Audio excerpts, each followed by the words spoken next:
5 olabilir ya.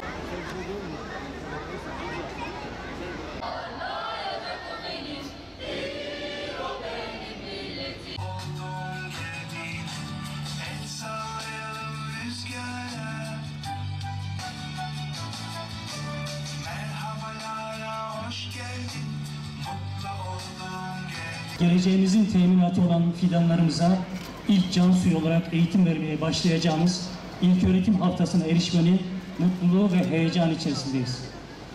İlimizde 695 bin öğrencimiz, 27 bin öğretmenimiz ve 3 bin okulumuz ile birbirine kenetlenmiş kocaman bir aile olarak yeni bir eğitim öğretim yılına daha merhaba diyoruz. Çağın dijital çağ olarak adlandırıldığı, bilginin güç olduğu bir döneme çocuklarımızı hazırlamaya çalışıyoruz. Bilişimin geliştiği, teknolojinin geliştiği, mühendislik alanlarının yaygınlık kazandığı bu çağda öğrencilerimizin özellikle kendi yaşadıkları dönemde akranlarıyla rekabet edebilecek düzeyde sahip olunması gereken becerilere sahip olmaları için uğraşıyoruz. Yine bugün iki tane umut var. Biri bu güzel çocuklarımızın umudu, biri de velilerimizin umudu. Evet, velilerimiz şu çocuklarımızı bugüne getirdiler. Onları sevgiyle, muhabbetle yetiştirdiler. Şimdi ilk adımlarını attıkları bu okullarda inşallah onlar gelecek için onlardan umutlular. Ve çocuklarımız da şimdi kendi gelecekleri yolunda bu okulun basamaklarından tırmanmaya başlayacaklar. Hayırlı uğurlu olsun. Özellikle Doğu ve Güneydoğu Anadolu bölgesinde hocalık yapan öğretmenlerimize bizim maaş noktasında bir farkındalık oluşturmamız gerekiyor. Hatta kırsalda hizmet yapıyorsa onlara da ayrı bir farkındalık yapmamız gerekiyor. Bugün ilimizde özellikle süresi dolan öğretmenlerin kalmaması ciddi manada eğitimde bir boşluk meydana getirmektedir.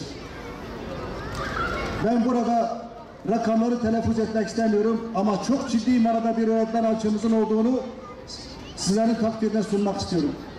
Derslik açığımızın olduğunu sizlerin takdirine sunmak istiyorum. Çok şükür 2008 yılında burada 400 okul projesi gerçekleştirmiştik.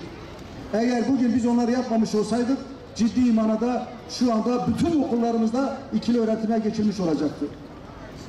Bundan önceki bakanımıza defalarca bunu söyledik ama anlatamadık bir türlü.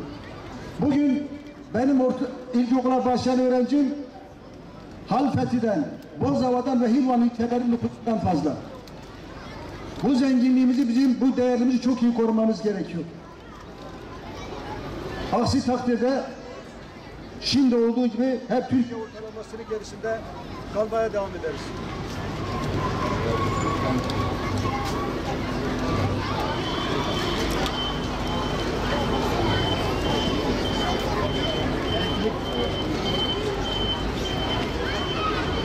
Evet, Dedeş yine azizliğini yaptı.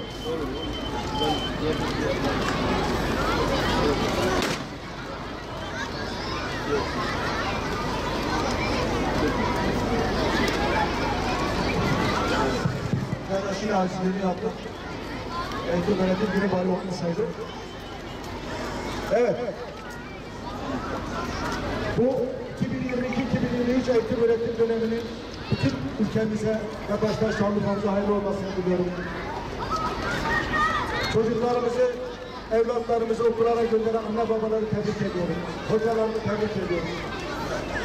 Eğitim camiasını... Şöyle nazar değdi, şeriflerince harikulade bir ortam var.